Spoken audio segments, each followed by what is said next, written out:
सिंहासन पड़ा हुआ है, उस पर राजा और रानी बैठे हुए हैं।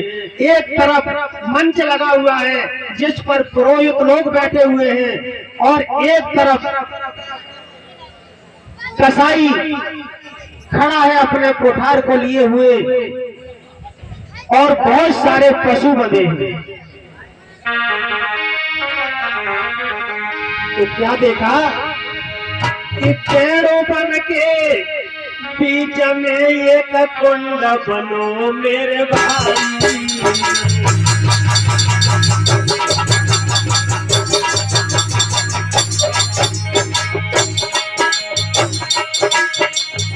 पेड़ों बन के बीच में एक कुंड बनो मेरे भाई।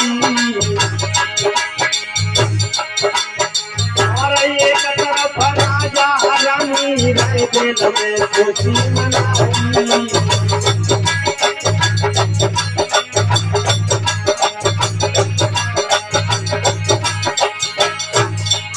महाराज पुरोहित मंच पर आए दिखाई और बलदेवी की मूर्त भैया सम्मुख बड़ी दिखाई।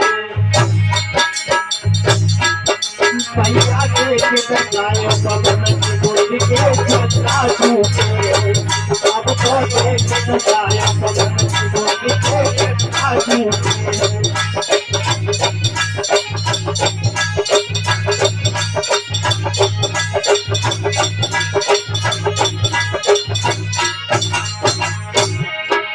छत्ता छूटे हैं बुद्धि के छत्ता छूटे हैं बुद्धि के छत्ता छूटे। भैया देखे बचाए पवन की बुद्धि के छत्ता छूटे।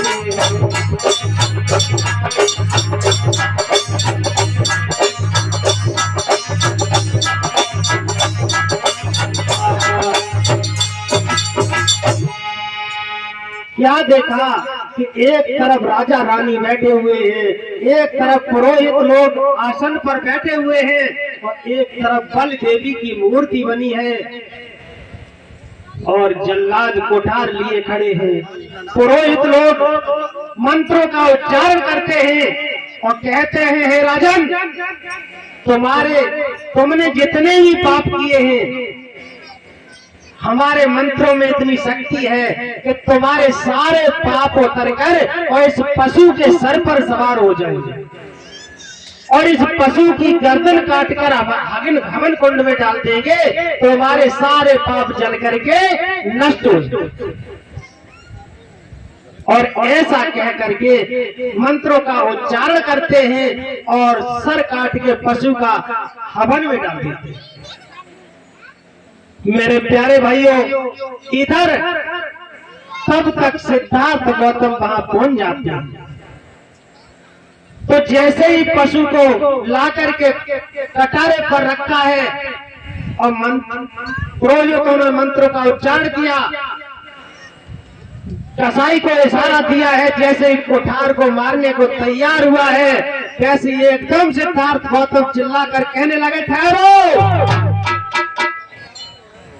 अरे जिसे तुम जिला नहीं सकते उसे मारने का अधिकार तुम्हें किसने दिया है? जिसे तुम जीवित नहीं कर सकते उसे मारने का भी अधिकार नहीं है। और आखिर इन पशुओं ने तुम्हारा क्या बिगाड़ा? क्या बिगाड़ा है इन पशुओं ने? ये तो तुम्हारे सहारे पर है, तुम ही इनके जीवन दाता हो। ये तो पराधीन है, तुम्हारे यहाँ मेहनत करते हैं और तब इन्हें सिर्फ 2 वक्त का भोजन देते हो और तुमसे कोई मजदूरी नहीं देती। फिर क्यों इनकी हत्या कर रहे हो? और बात आती है पापों की, तो पाप कभी किसी के नष्ट नहीं होते। जो कर्म तुम कर रहे हो उसका परिणाम तो भोगना पड़ेगा। ये पशुओं को बलि में चढ़ा रहे हो, इससे तुम्हारा पाप घट नहीं रहा है बल्कि पाप और बढ़ रहा है। तो राजकुमार सिद्धार्थ आज हाथ जोड़कर खड़े हो गए और समझाकर कहने लगे हैं, हे राजन, कि तब गौतम ने कही ध्यान का बातन पे दियो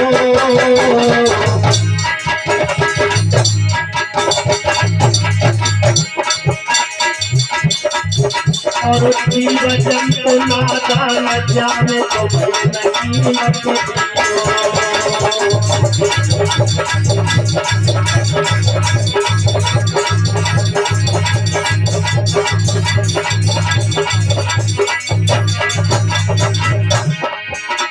समझा के कहने लगे ये जीव जंतु पराधीन है, इन्हें बोध नहीं है, तुम्हारे जितना ज्ञान नहीं है, ये तुम्हारे सहारे पर ही चल रहे हैं। अरे ताई जो दूध को देती है और बगले में का देव पेट भरे भोजन लेती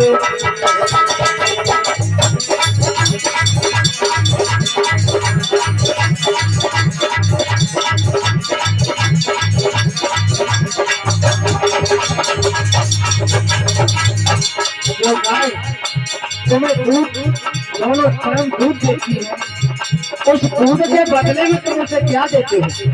केवल 2 वक्त का भोजन। अरे बैल जो हल में चलते हैं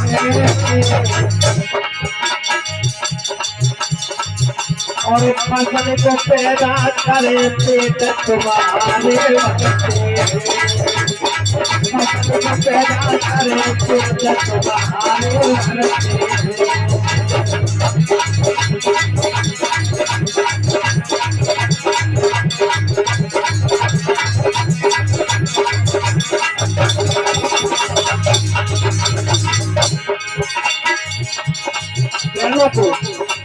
अरे रात दिन हल में जोतते हो, जिससे फसल उगाते हो, उससे तुम्हारा खाना चलता है और उसके बदले में तुम उन्हें क्या देते हो? इसलिए मेरी बात को मानो। अरे दर्द सभी को होता है और मत कोई हिंसा करो, मान लो मेरी श्रोता है, मत कोई हिंसा करो, मान लो मेरी श्रोता है।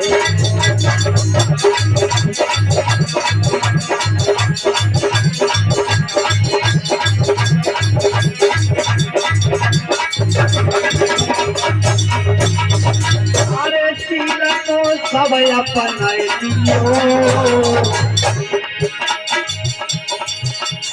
अरे सील को सब अपनाए दियो और पैर भाव को छोड़ के भैया प्रेम बढ़ाए दियो, पैर भाव को छोड़ के भैया